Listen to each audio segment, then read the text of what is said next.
Hey, what's going on? It's your boy Sean from Better Days Rain, live from Warrior Garden Studios.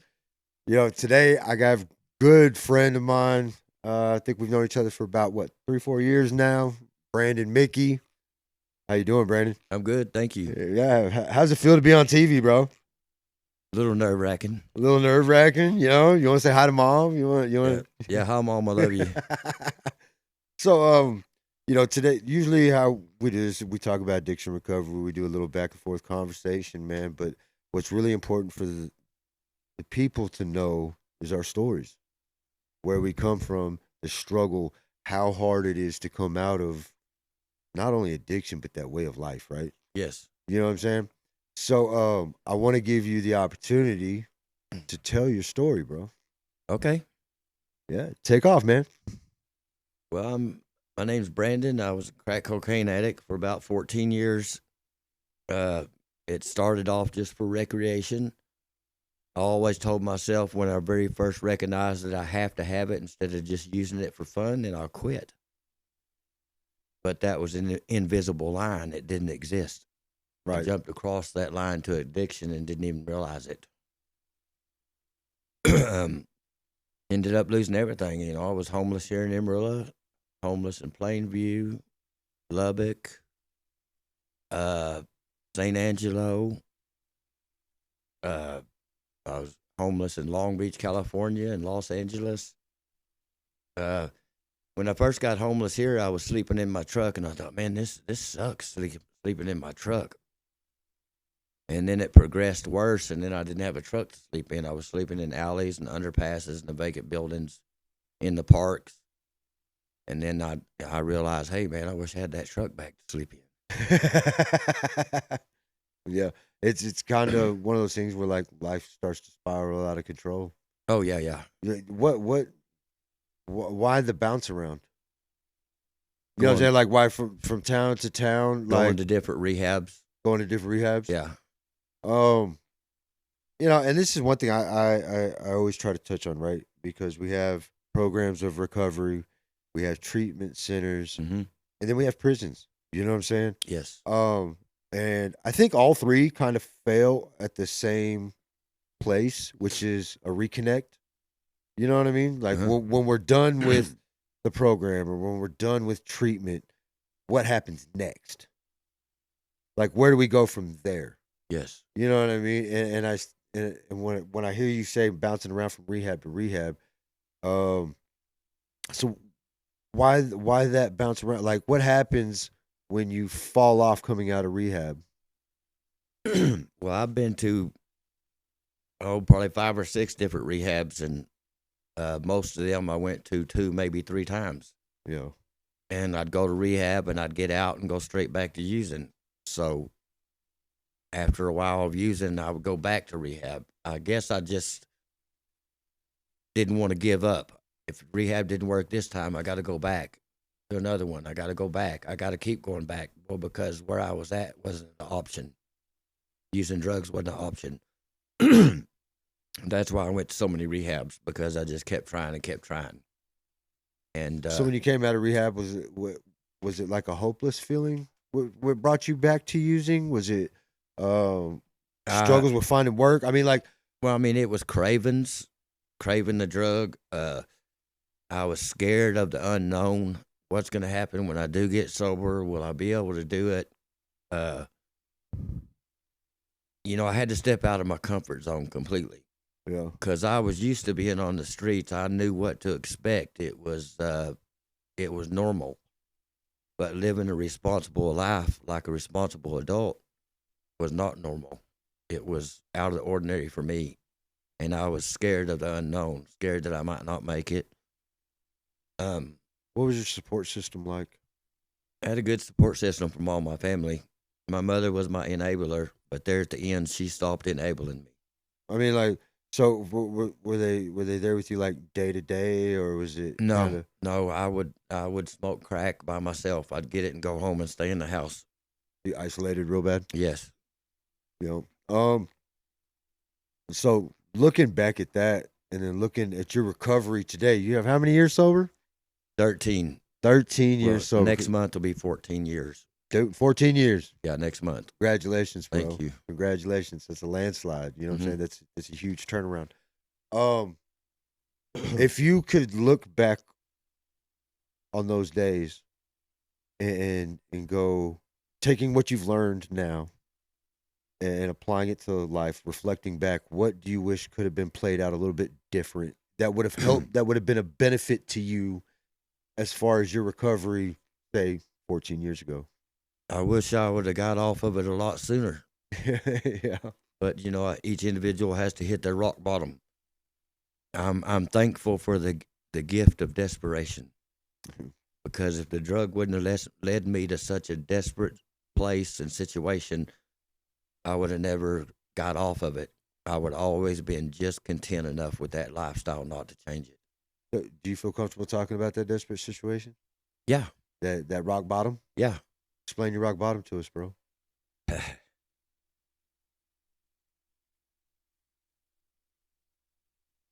My rock bottom was I was homeless in Los Angeles, sleeping in a tent on Skid Row, all over the streets of South Central LA, Compton, in abandoned houses, in the parks,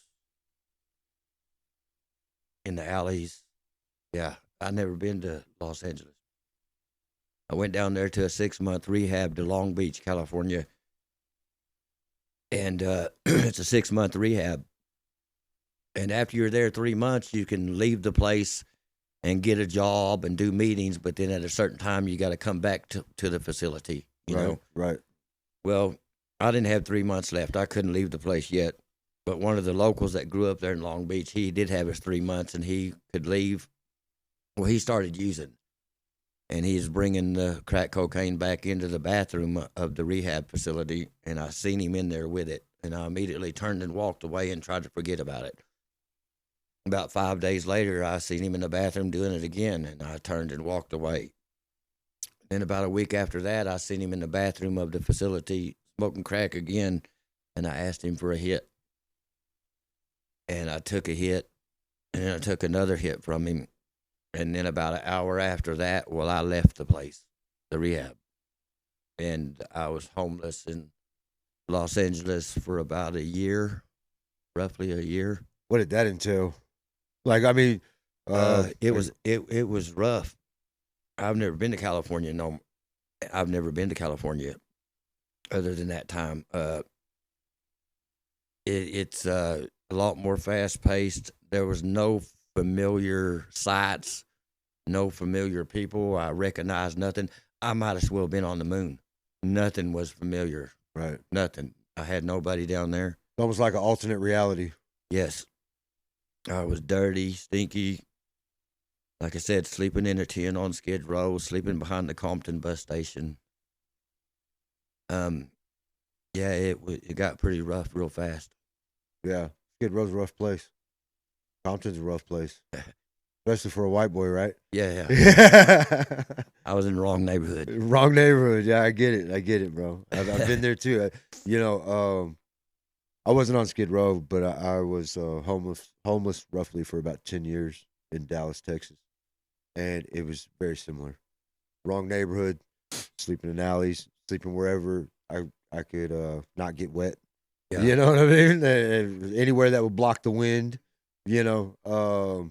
So I can definitely relate to that, you know what I mean? And then fueled by drug addiction, it creates Yeah. a whole mess, man. And proud of you, bro. Just want you to know that from me to you, bro. Proud of you, man. Thank you. It takes a lot to come from where we come from and climb out of it and be able to talk to people and help people. Yeah. You know, I tell people, man, I take 25 years of failure, and that 25 years of failure turned out to be my biggest success in life because now I get to use it. I get to use every bit of it to try to help other people. Yeah. And it's beautiful. You know, when we see each other, 2-3 times a week. Yes. And, it trips me out because you see these newcomers come in and they're so just swallowed up in fear of everything. Everything around them is scary. Yes. So we talked about your rock bottom a little bit. Now let's talk about your overcoming. How'd you come out of it, bro? Okay. How'd you step into the light? I got sober twice before this last time I got sober. I got sober 2 other times and started using. And it was because I thought I could go have a beer. I don't even drink beer. I don't even like beer. But I thought if I could smoke crack no more, I could catch me a buzz off of that beer. Well, I got a beer buzz a couple of different times. And then like the third time I done it, well, right back to the crack. Well, because I've been told that the human brain doesn't know one drug from the other. You know, it doesn't know, hey, this guy just smoked crack, or hey, it's beer. All it knows is it's under the influence. Right. So even though crack was my problem, I never had a problem with beer. So I thought I could get drunk on beer and everything to be okay. But it wasn't. It led me straight back to the crack every time. Right. And trust me, I tried getting a buzz on the beer, drinking the beer. I tried it numerous times, trying to figure out a way to, catch a little buzz without having to go to crack, because I knew the crack was a problem. Yeah. But I finally figured out I can't do any drug. It leads me back to the problem, crack cocaine. But this last time I got sober, I just had come back from California. My mom started doing the tough love on me when I was in California. And the guy from the rehab down there called Mom and said, I told Mom, I agree with the tough love, but get him back home first and then do the tough love. Because if you leave your son down here, he'll die. We'll never see him again. They'll kill him. So she sent me a bus ticket. And I made it back home, and I used for about a year. And that whole year while I was home using, I said a prayer. I said the same prayer every time before I'd hit the pipe. I said, God, please forgive me for what I'm fixing to do. If the worst shall happen, just save my soul. In other words, if I hit this and it kills me, don't let the devil get me. And I said that same exact prayer every time before I hit the pipe, several times a day for a year. And then I woke up one day and I called Mom and I said, Mom, we're not going to have to do this much longer. It's fixing to come to an end. She said, what do you mean? And I said, I can feel it inside me. It's a real strong feeling. And she said, what do you mean? I said, I don't know if it's going to kill me or if I'm going to be able to quit. Well, it was about 3 days after that, the obsession to use was taken away from me 100%. It was gone overnight. That was my higher power, Jesus. I hadn't been to a rehab. I didn't go to counseling. I didn't go to AA. I mean, I have, but Yeah. But I wasn't going then. Right. So it wasn't anything else that removed that exception that helped me that last time. It was spiritual. It was spiritual. Yeah. I think that consistent prayer, finally, Jesus said, hey, he means it this time. And, the book of Alcoholics Anonymous says that he will remove the obsession to use. But he removed mine overnight like that, without rehab, without counseling, and without any kind of support. He took the obsession to use away overnight. So that's proof in the pudding on how powerful Jesus is. Amen, bro. Amen. Mine was very similar. You know what I mean? It's that surrender, man. You know what I'm saying? Like I've never surrendered to a power higher than myself until I did the night I told Jesus Christ I wasn't going to deny him anymore. Yeah. And you know what I'm saying? He comes first before everything. And bro, life, you're right. It's an overnight thing. It's one of those things where it's just like, it's gone. And, I very grateful, you know what I'm saying? When I understood God's love for me, it made me want to dish it out tenfold to everybody around me. Yeah. And I see that in you. I see that when we go into the meetings, man. You're full of love. You're full of laughter. You're a good-natured person. You know what I mean? I've always been an extremist. An extremist? Yeah. When I'm happy, I'm super happy. I'm over the top good and want to, be extra nice to people. When I get mad, it's real bad. I don't really ever see you as a mad person. Oh, yeah, I could. Well, because I've learned how to control it and diffuse situations before it gets to that point. Yo. Yeah, So so after the surrender, you I mean, I see you in meetings all the yeah, time. yeah. Why do you keep going? Well, because there's a few different reasons. I want to stay in. I don't want to turn my back on the organization that helped me when I was desperately in need of help and didn't know what to do.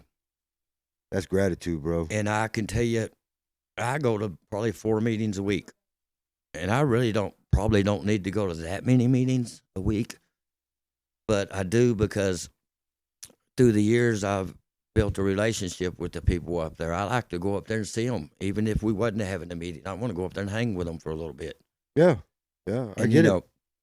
a while ago when I was saying God removed the obsession for me to use without going to rehab or any kind of support, I'm not saying don't go to rehab or don't go to AA or get support. That's not what I'm saying. Because after I was sober for about 8 months, when my higher power removed my session to use, I stayed sober for about in the first 8 months to a year. Then it dawned on me, if I want to maintain this sobriety, I better go back to some kind of support group. So that's when I started Faith going without back. works is dead. Yes, so I started going back to AA. I agree. A lot of times I go, and sometimes it's for me. Sometimes, and you'll know it's for me because I go in there and I vent. you know. Yeah. But most of the time, I go in there just to be supportive of other people and to see their progress, how they're doing, and to let them know they're not alone. Yeah. You know what I mean? And not alone, bro. In the rooms, how important do you see that statement? We are not alone. You know what I mean? Like, because there's so many times we feel like when we're in addiction that this is it. This is how it's going to be forever. I It's felt never like everybody was against me. everybody. I felt you like know? everybody else was the bad guy because they won't see it my way. Well, they didn't. I'm glad they didn't see it my way because I was crazy as a loon. I was the one seeing it the wrong way. Everybody else was seeing it the right way, Yeah. but I didn't. I didn't see it that way when I was using. Right on, bro. Where do you see yourself in 5 years? Growing more and more. You know, I just, man, to be honest with you, I'm perfectly fine with the way my life is right now. If I never got a bigger house or never got a nicer car or my life stayed just like it is now, I'm perfectly fine with that. I like the way my life is now.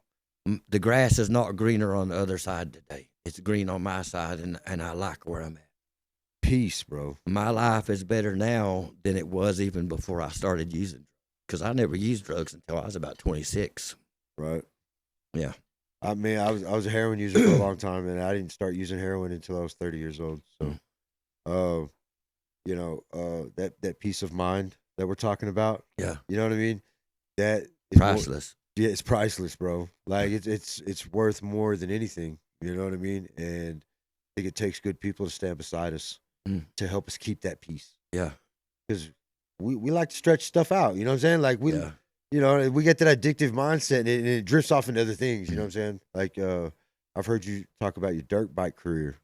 Yeah. Yeah. You know what I mean? You ever getting back on a dirt bike? Well, I ride my dirt bike every now and then, but I ride my Harley most. Yeah, I But like that dirt bike, I'm out of shape. I get off it, feel like I'm gonna throw up. It's a workout. But yeah, I started riding motorcycles when I was 5 years old, and I've been riding for about 52 years, 51 years. But it took all that away. Yeah. Yeah, I had motorcycles in the garage, and I didn't even ride them because I was smoking crack. Right. So it stunted your dream a little bit. Yeah, yeah. Yeah. What's your dream now? Man, just to live a happy life and stay close to Jesus, and man, when I die, I want to go to heaven. Yeah. And the older I get, the more I think about that. You know. Yeah. You know, it's time to stop putting that off. Got to start working on that. You know, I got to start knowing him. I got to let him know me. I try to live my life the best of my ability on how Jesus would have me to live it. Yeah, and I think that comes after that surrender, man. Yeah. It's that building a relationship. Mm. And it's hard. It's hard to build a relationship with something you can't see or doesn't talk back. Yeah. You know, it's a feeling. You know, but it's a feeling, bro. Yeah, you know what yeah, I'm saying? yeah. Like when I talk to God, bro, like, you know what I'm saying? Like I feel it. Mm. Like there'd be a lot of times I'll ask a question and then I'll answer my question. And if I don't get that feeling inside, like them goosebumps or them hair sticking up, like I don't feel like I got my answer until I get that, you know, that cold chill. Once I get that cold chill, I feel like that's God's answer right there. Well, I feel like the good Lord takes care of all of us more than we realize. You know, if a fella will stop and take a inventory of his life, you can see the things where he's, you know, been watching your back and taking care of you when you wasn't taking care of yourself. You know, I shouldn't even be walking and getting around as good as I do. You know, I broke 14 bones, 1 rotator cuff, knees, broke my back, my neck, my pelvis, tailbone. I mean, and I'm still getting around good. You know, I have a few aches and stiffs, but, you know, to me, I shouldn't be getting around this good with all them broken bones through the years, especially it being, how old am I, 56? Feel undeserving? I used to feel undeserving, but I don't anymore. You know, I feel like everybody deserves happiness or second chance or, yeah. A 50th chance? Or Yeah. Yeah. Yes. Well, you know, God wants us to forgive each other. He wants us to put Yeah. up with each other. You know what I mean? And sometimes that's hard. Yeah. Because we're all different people, man. We all come from different walks of life. Yeah. We all have different thoughts, feelings, beliefs. You know what I mean? And it's like when we walk into the rooms, bro, you see 50 different people from 50 different walks of life. Yeah. And we can all come together for one common goal. Yeah. And that's just to stay sober and find peace in our lives. Yes. You know what I mean? Because I don't think people who don't understand addiction, I don't think they appreciate the chaos. Like they don't see the turmoil and the pain. Quitting drugs was the hardest thing I've ever done in my life. Yeah, Hands down. bro, hands The down. hardest thing I've ever done, period. Yeah. How long did it take you to DT? Your detox?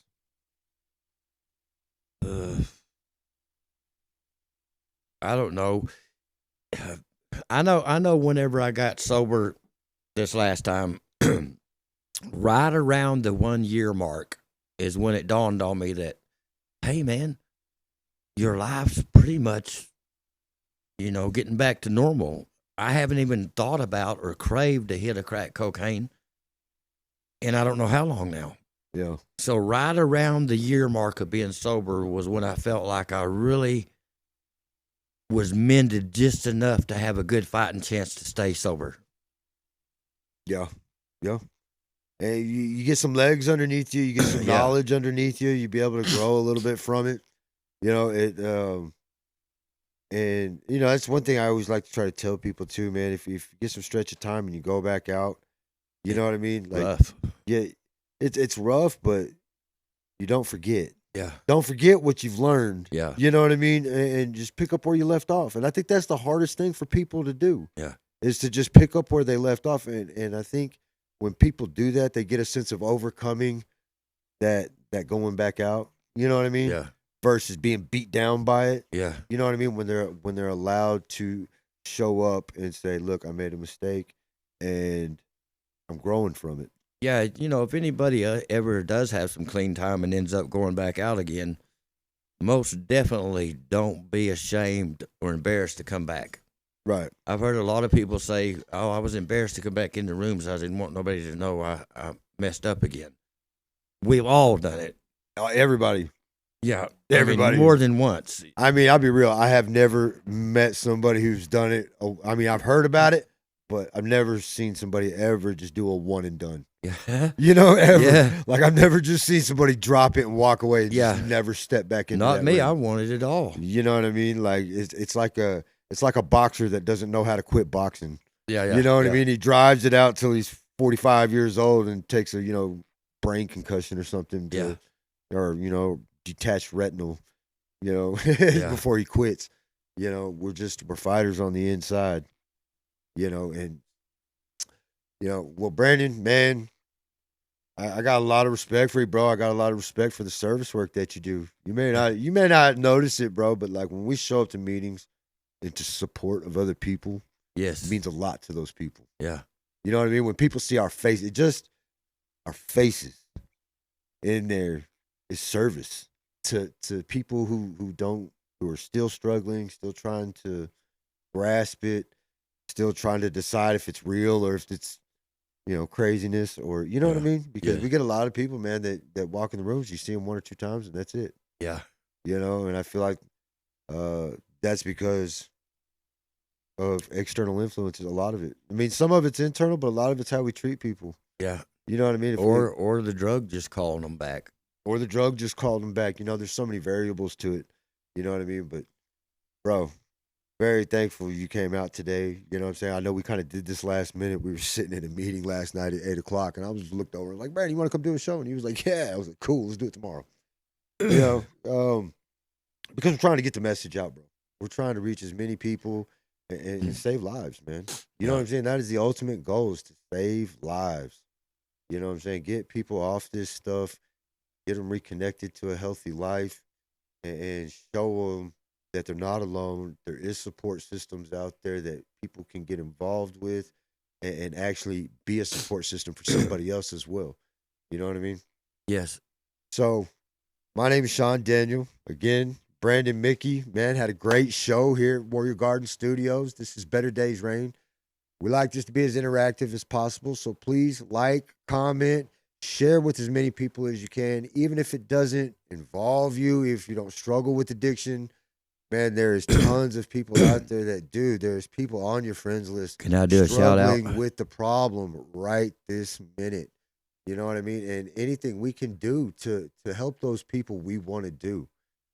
Better Days Rain is not only about helping addicts, but we are about creating understanding and awareness, family members of addicts, and also the coming together of the communities to better help addicts, serve addicts, and love addicts unconditionally, man. We are out. Yes, I just wanted to tell my mother I love her. She's always been beside me and always been in my corner. And my son, Tyler, I love you, son. Hey. Yeah, I like it. Man, sorry for interrupting you, bro. I didn't know you wanted to throw that in. No, you're good. All right, man. It's Better Days Rain. We're out. That's it.